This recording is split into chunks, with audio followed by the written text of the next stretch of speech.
Meus amigos, o Brasil está a um passo do abismo. Uma reunião de última hora acaba de ser feita. Lula fechou Brasília, convocou a galera às pressas, uma reunião emergencial para falar sobre os Estados Unidos. A imprensa estava escondendo, todos estavam dizendo que era conspiração, e agora uma bomba atômica diplomática foi lançada pelos Estados Unidos. Lula está em completo desespero, seus ministros também. Eu quero te mostrar tudo o que está acontecendo, mas antes, claro, compartilhe esse vídeo e se inscreva nesse canal, é muito importante para você continuar recebendo as informações que estão repercutindo no nosso país. Assiste até o fim para você entender tudo o que está acontecendo. Olha aí. É tarde de quinta-feira e a Globo acaba de publicar que simplesmente o Lula fechou Brasília para uma reunião de urgência com medo de uma ação militar dos Estados Unidos. Ora, ora, quem diria? Quer dizer então que a imprensa escondeu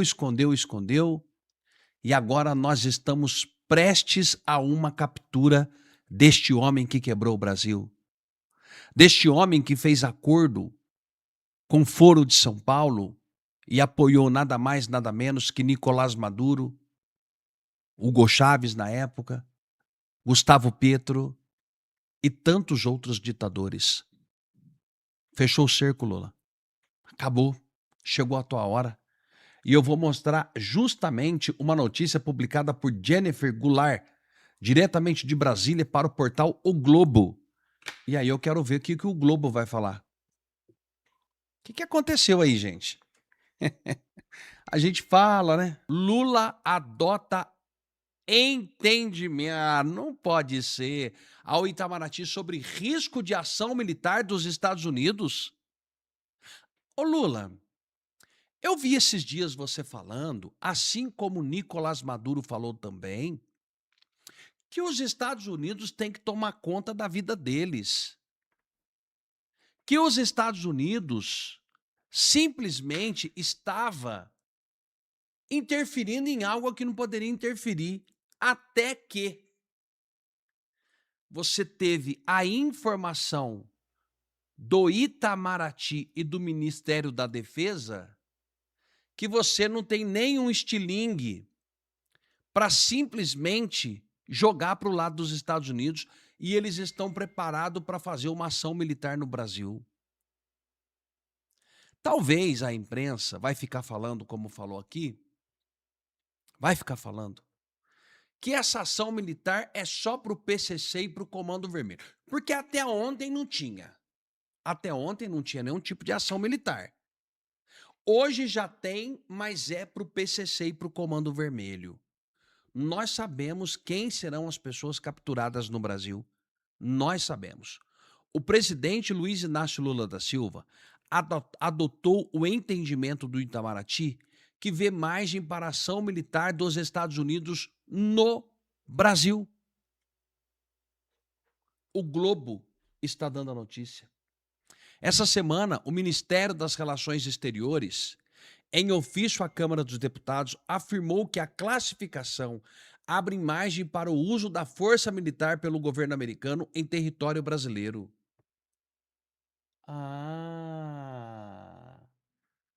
Que coisa! E a gente aqui trazendo as notícias, nós colocando, toda a imprensa está dando esse tipo de notícia hoje, toda. E aí eu tenho que dizer para você que o Flávio Bolsonaro está convocando o povo para a rua. Domingo vai começar em Copacabana. Vai começar em Copacabana. E você verá uma grande multidão ao lado do Flávio Bolsonaro. Você vai estar vendo. Porque o povo brasileiro, o povo de bem, está do lado do Flávio dos Estados Unidos. E vou te dizer mais. Vou trazer outras notícias aqui, separar na tela. E vou te dizer mais. Não adianta vocês inventarem outras situações, outras circunstâncias, porque não dá tempo. Olha aqui. A imprensa está com medo, o Planalto está com medo, Lula está com medo, a Janja está calada. Vai logo, Trump. Pega o Lula. Alan dos Santos, do Terça Livre, que você conhece, postando isso daqui e mostrando um próprio bate-papo ali entre os comentaristas do UOL, o Globo, todos eles comentando medida das forças dos Estados Unidos contra o Lula. Isso vai acontecer. O Lula marcou uma reunião de urgência. Aliás, o Lula foi aconselhado, só para poder validar para você aqui, o Lula ele foi aconselhado a não ficar em Brasília. Eu tenho essas informações de bastidores dessa própria plataforma. Essa plataforma que vos fala que o Alexandre de Moraes bloqueou. Essa plataforma que vos fala que o próprio Alexandre de Moraes pegou o dinheiro e reteu. Essa plataforma que o dono da plataforma veio para a rede social, postou uma foto do Alexandre de Moraes atrás da cadeia e falou: guarde essas imagens, isso vai acontecer. E a imprensa agora tendo que ceder, a imprensa agora tendo que comentar que nós podemos ter uma ação militar contra o Lula. Quem viver, verá. Trump conseguiu a anulação na justiça americana de todas as condenações impostas aos invasores do Congresso em 6 de janeiro de 2021. Eliseu Caetano volta a conversar conosco ao vivo e traz as informações sobre, portanto, essa reviravolta em um caso de grande repercussão.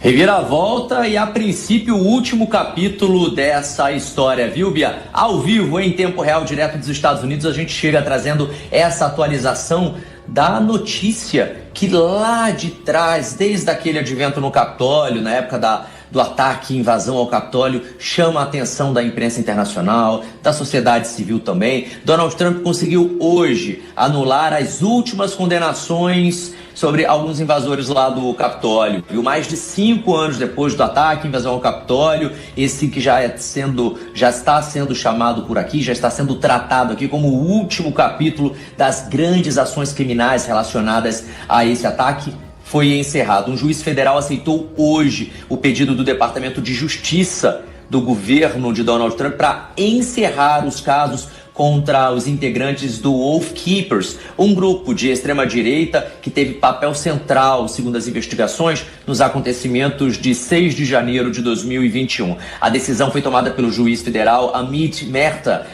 em Washington, na capital do país. Entre os beneficiados está Stewart Rhodes, fundador do grupo. Outros membros deles, que também haviam sido condenados por conspiração sediciosa, que é uma das acusações mais graves apresentadas pelo governo americano depois dos ataques, também receberam a mesma definição por parte da justiça. Os promotores conseguiram provar nos julgamentos que os integrantes do grupo planejaram impedir a transferência pacífica do poder de Donald Trump para Joe Biden depois das eleições de 2020. Rhodes, na época, recebeu uma pena de 18 anos de prisão. Mas daí, quando Donald Trump retornou agora para a Casa Branca, em janeiro do ano passado, ele concedeu perdões a quase todos os cerca de 1.600 réus acusados em relação a esse ataque. E ele também comutou as penas de outros, Bia. Lula e Davi Alcolumbre ensaiaram hoje em Brasília um acordo com alto potencial de impacto na política brasileira pelos próximos anos. O acordo tem como premissa que Lula fique na presidência da República até 31 de dezembro de 2030 e Alcolumbre fique como presidente do Senado até 1º de fevereiro de 2029. Como o futuro é muito distante e submetido a variáveis que nem Lula nem Alcolumbre controlam, como por exemplo a Polícia Federal, era preciso também incluir nesse ensaio de acordo algo para já. O encontro dos dois no Palácio da Alvorada destravou a agenda do Congresso e permitiu a aprovação, agora à noite, de medidas que ou engordam o caixa do governo, a 3 dias do início da campanha, ou tem forte apelo eleitoral, como a aprovação de uma medida provisória que acaba com a impopular taxa das blusinhas. O acordo precisará aguardar o resultado das urnas em outubro para seguir adiante, mas a essência dele é essa, que tudo seja mantido como está. No programa de hoje falaremos também da decisão do Supremo, que validou a moratória da soja, e da determinação para que o Discord suspenda transmissões ao vivo no país após morte de adolescente. Antes de apresentar Os convidados aqui no primeiro bloco, está conosco o analista político Jean Castro, CEO da Vector Relações Governamentais e presidente da ABRIG, Associação Brasileira de Relações Institucionais e Governamentais. O Jean está lá no nosso estúdio na CNN em Brasília. Bem-vindo, Jean. Obrigado, Caio. Boa noite. Também o diretor da sucursal, Daniel Rittner, conosco, e a Thaís Herédia aqui comigo na Avenida Paulista. Vamos lá, o presidente do Senado, Davi Alcolumbre, disse que retomou o diálogo com Lula depois de uma nova reunião entre os dois no Palácio da Alvorada. O governo tenta destravar pautas estratégicas para a reeleição do petista que dependem do Senado Federal. Veja na reportagem de Luciana Amaral. O diálogo foi restabelecido, tanto que nós já tivemos 2 reuniões, todas muito boas e produtivas, pensando no Brasil. Esse é o meu papel e eu creio que é o dele também. A reaproximação entre o presidente do Senado, Davi Alcolumbre, e o presidente Lula avançou, mas não é tão automática assim. Alcolumbre ainda não garante, por exemplo, a votação do fim da escala trabalhista 6x1, proposta que é a menina dos olhos do petista na busca pela reeleição. 6x1 depois das eleições, 6x1. Eu já falei do encontro institucional. Foi rejeitada! Os dois passaram meses afastados, numa crise que chegou ao ápice com a rejeição do Senado ao nome de Jorge Messias para o STF. Agora, o movimento é de reconstrução do diálogo. Nesta quarta-feira, Lula recebeu Alcolumbre no Palácio da Alvorada. Foi o segundo encontro recente entre os dois. O primeiro foi no início do mês, em articulação do ministro do Supremo, Alexandre de Moraes. O principal objetivo de Lula é destravar pautas de interesse do governo.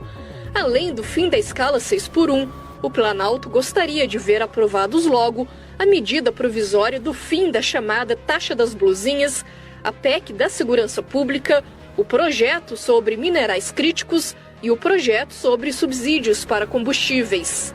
Eu acho que nós demos um passo gigantesco para destravar as pautas e fazermos aquilo que é de interesse do Brasil nesse pequeno período de esforço concentrado. A institucionalidade está reconstruída e nós temos que comemorar. Nesta quarta, a bancada do MDB no Senado, alinhada ao presidente da República, se posicionou de forma unânime a favor da análise mais rápida de alguns desses temas. A ideia é que outros partidos de centro e esquerda se juntem ao pleito em pressão ao Alcolumbre.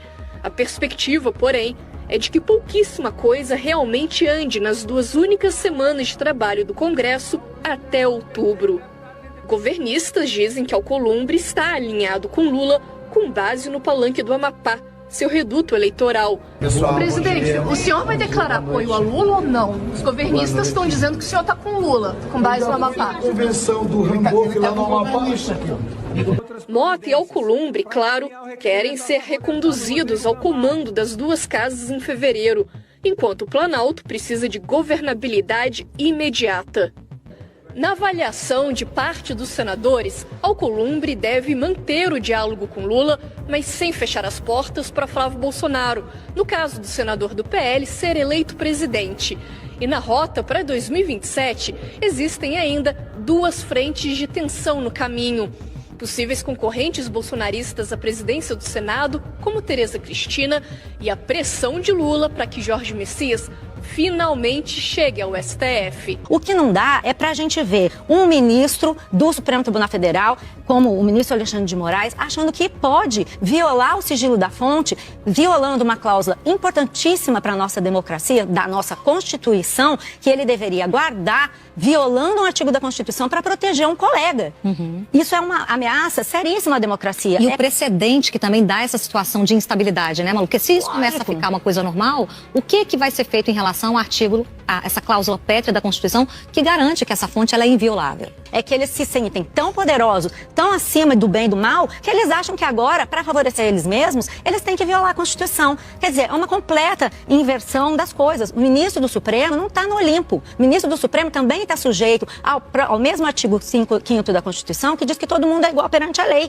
ser ministro do Supremo não dá salvo-conduto a ele para violar a Constituição. Hoje é o jornalista no Maranhão, que algumas pessoas dizem que é blogueiro ou não é blogueiro, na tentativa de desqualificar o jornalista. Novamente, o que interessa não é quem, é a situação, porque nós estamos falando aqui de instituições, de garantias democráticas. Então, o que a gente tem que prestar atenção nesse momento é no cerne da situação. Não existe prova de que o jornalista estivesse perseguindo o ministro. Então, o que a gente tem que ver é justificado violar a fonte de um jornalista para proteger ou atacar alguém que você julga que está te incomodando? Isso é democracia? Isso é garantia democrática? A gente precisa prestar muita atenção nisso. E aí eu acho que a gente vai ter uma conversa agora, né?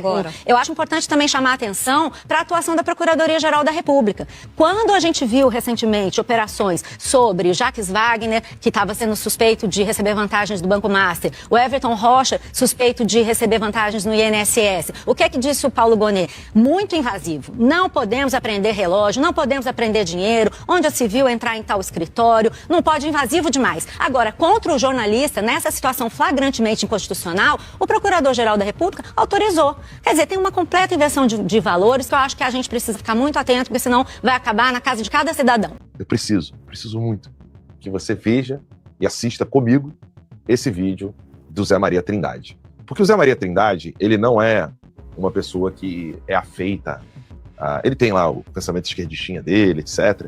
Mas ele não é afeito a mentiras, a ficar falando baboseiras, brincadeirinhas, fofoquinhas, né? Ele traz o bastidor de Brasília. E nesse bastidor, ele diz isso aqui. E o presidente Lula, isso é um bastidor muito forte, perguntando para o ministro assim, se os Estados Unidos quiserem entrar aqui com um helicóptero e tal e me resgatar, isso é possível? O ministro respondeu, presidente, não precisa nem ocupar um helicóptero, ele pode vir de Uber e pegar o senhor aqui, tamanha a dificuldade que nós estamos em defesa. Essa é a realidade. Cara, vocês ouviram isso? Até de Uber, tá? Pra quem não sabe quem é José Múcio, né, que é o atual ministro da Defesa, ele é o relativo ao Peter Hegseth, aqui nos Estados Unidos, que é o secretário de guerra. E ele respondeu isso! Ele respondeu isso aqui. Agora, vamos aos fatos. Não, é sério, não sei se eu vou pular, eu volto para falar o nome das cidades, mas é que eu não podia parar isso aqui. Eu preciso falar disso aqui agora, nesse exato momento. Se o Lula perguntou para o ministro da Defesa o que realmente o Trump pode fazer, o Lula está com o que na palma da mão? Diz pra mim, você que tá me assistindo, o que o Lula tem aqui, ó. Na palma da mão. O que o Lula tem? Vamos ver se o pessoal acerta nos comentários. O que o Lula tem aqui, ó. Na palma da mão. O que o Lula tem na mão? O pessoal tá acertando aí, ó. Legal. Em inglês, essa palavra significa legal em inglês. Legal, olha lá. Bianca, legal. Fiofó. Uki. A Aline falou uki. O Lula está com isso aqui na mão. E não tem acento. Tá? É CU sem acento. O Lula está com isso aqui na palma da mão. Aí eu me pergunto, a direita brasileira está sabendo usar isso? Porque, olha, o Lula é quem perguntou pro José Múcio. Não foi a imprensa, não foi a direita bolsonarista, com muitas aspas, que chegou e fez esse tipo de pergunta pro Lula numa coletiva de imprensa. Não foi um blogueiro bolsonarista que fez esse tipo de pergunta pro Lula. Foi o Lula quem fez essa pergunta pro José Múcio.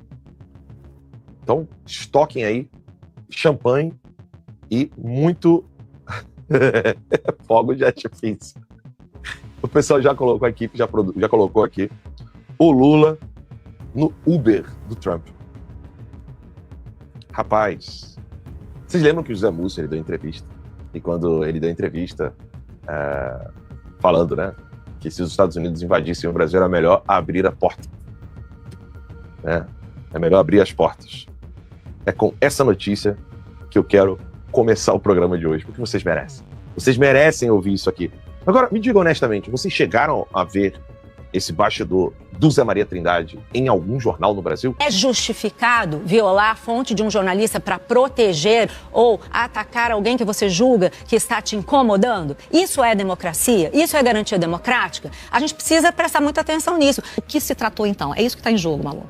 Pois é, Camila, eu acho muito importante a gente colocar as coisas nos seus devidos lugares, porque vamos tentar explicar aqui para o nosso assinante, para o nosso ouvinte, para todo mundo que está aqui com a gente, o que é uma fonte? Uma fonte é uma pessoa que se arrisca passando para o jornalista uma informação que algum poderoso não quer que apareça.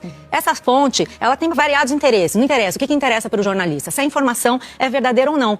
Todo caso importante de investigação jornalística que mudou a história do Brasil e de outros países tem, em algum momento, acesso a informações de fontes sigilosas. Né? A gente está falando do Collor Gate, do Petrolão, da rachadinha do Flávio Bolsonaro, do caso do Banco Master, do escândalo do orçamento, do INSS. Qualquer caso que você for procurar contou com a colaboração de alguma fonte em off, ou sigilosa, algum documento. E é por isso, Camila, que é tão importante preservar o sigilo da fonte. Está na Constituição, inclusive. Porque não é uma coisa importante para o jornalista, é uma coisa importante para o cidadão. É esse tipo de fiscalização dos poderosos que garante que a democracia tem equilíbrio. A gente fala tanto em pesos e contrapesos, garantias constitucionais, e o que a gente está vendo aí é, sim, a violação do sigilo da fonte. E é importante você pontuar, já jogando para você, quando a gente fala de fonte que inicia uma informação para o jornalista, a partir dali o jornalista com mecanismos de checagem, transparência, órgãos oficiais, documentos, ele consegue confirmar ou não aquela história. Lógico. Mas o ponto de partida ele é importantíssimo, porque sem um ponto de partida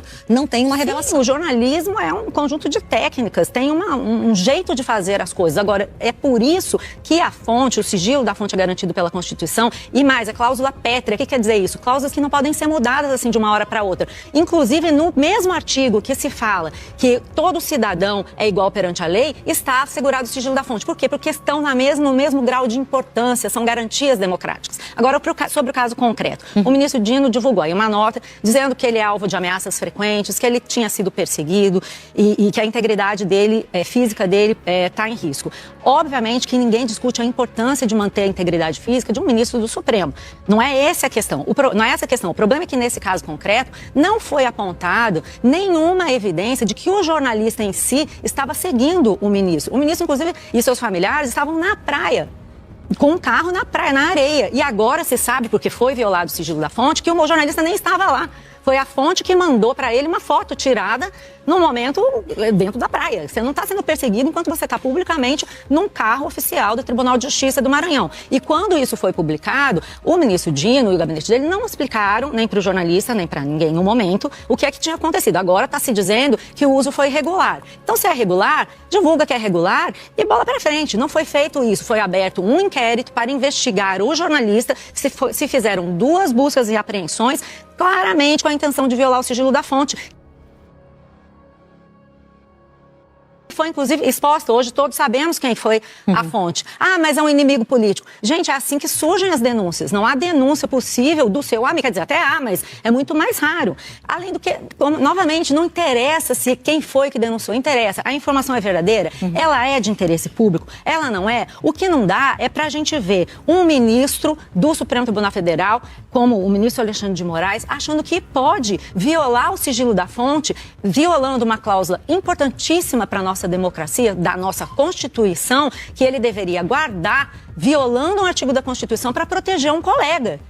Isso é uma ameaça seríssima à democracia. E o precedente que também dá essa situação de instabilidade, né, Malu? Porque se isso começa a ficar uma coisa normal, o que vai ser feito em relação ao artigo, a essa cláusula pétrea da Constituição que garante que essa fonte ela é inviolável? Você vê, Camila, que assim, são ministros que tiveram um papel importante, né, numa quadra muito ruim da nossa vida política, né, e que têm sido muito celebrados por salvar a democracia. Mas o que a gente está vendo aqui é que eles se sentem tão poderosos, tão acima do bem e do mal, que eles acham que agora, para favorecer eles mesmos, eles têm que violar a Constituição. Quer dizer, é uma completa inversão das coisas. O ministro do Supremo não está no Olimpo. O ministro do Supremo também está sujeito ao mesmo artigo 5º da Constituição, que diz que todo mundo é igual perante a lei. Ser ministro do Supremo não dá salvo-conduto a ele para violar a Constituição. Hoje é o jornalista no Maranhão, que algumas pessoas dizem que é blogueiro ou não é blogueiro, na tentativa de desqualificar o jornalista. Novamente, o que interessa não é quem, é a situação, porque nós estamos falando aqui de instituições, de... pessoal, tá muito feia a coisa, por isso que eu peço a ajuda de vocês, tá? Me ajudem a levar essa informação. É muito importante. E pessoal, olha só, essa pesquisa também eu queria mostrar pra vocês. Eu sempre falo aqui, né, que eu não acredito muito em pesquisa, mas tem muita gente que acompanha as pesquisas que estão rolando no país e uma nova também aqui surpreendeu. A pesquisa Poder Data, que sempre estava mostrando o Lula bem à frente do Flávio Bolsonaro, é mais uma que agora está indicando o cenário de empate técnico entre o petista Lula e o senador Flávio Bolsonaro. E o levantamento aponta 46% das intenções de voto para o Lula e 45% para o Flávio Bolsonaro. Aí, como tem a margem de erro, eles ficariam aí tecnicamente empatados. Porém, em comparação com a rodada anterior, Flávio Bolsonaro avançou 2 pontos. E o Lula, ou ele fica estagnado, ou ele só cai. Simplesmente, todas as pesquisas do país estão quase chegando no ponto onde o Flávio Bolsonaro chega e passa. Eu, João Vitor, não acredito em pesquisa desde 2018, quando falavam que Bolsonaro ia perder e ele acabou vencendo de lavada contra o Haddad. Então depois disso eu simplesmente não acredito mais nessas pesquisas fajutas, mas tá aí, pessoal. Até essas que ficam forçando o empate ou sempre o Lula na frente. Se isso aqui tá empate técnico, quer dizer que pra mim quer dizer que o Flávio Bolsonaro tá uns 20 pontos na frente já. Mais ou menos por aí. É só ver quando os dois vai pra rua também, né? Quando o Lula vai pra rua, ninguém. Mas quando o Flávio Bolsonaro vai pra rua, simplesmente lota tudo. Esse é o reflexo do Brasil. E pessoal, olha só essa informação aqui. Trump chega na fronteira com o Brasil. Isso mesmo. Um B-52 a caminho do Cone Sul. Bombardeiros B-52H da USAF decolaram de Dakota do Norte para um treino de 29 horas sem escalas com as forças aéreas da Argentina e do Chile. O trajeto inclui o deserto do Atacama e o espaço aéreo argentino, próximo à fronteira brasileira, via Aeroin. Então, realmente, o Trump, junto com o seu exército, meus amigos, está aqui do lado. Estão fazendo ações conjuntas de treino, junto com a Argentina e o Chile. Para quem não lembra, esses dias o Milei da Argentina estava descascando o Lula, chamando ele de ladrão, de corrupto, ainda até ameaçou publicar as provas de que ele é um criminoso. E agora essa ação conjunta dos Estados Unidos com a Argentina. Bom, vamos aguardar para ver o que vai acontecer, né? TSE também, olha só pessoal, isso aqui que aconteceu também hoje foi inacreditável. Desfiliaram o Flávio Bolsonaro do PL no dia 12 de agosto e o filiaram ao Partido Missão no mesmo dia. Agora o PL não está conseguindo registrar o Flávio Bolsonaro no TSE e a data limite é agora dia 15. Inacreditável como isso pode acontecer no TSE. E eles querem dizer que lá tudo inviolável, tudo não tem como nem tocar. E olha só, pessoal, tiraram o Flávio Bolsonaro do partido dele. E como missão já tem aquele Renan Santos, né, como candidato à presidência, não tem como colocar dois. Aí foram colocar o Flávio Bolsonaro, não estão conseguindo.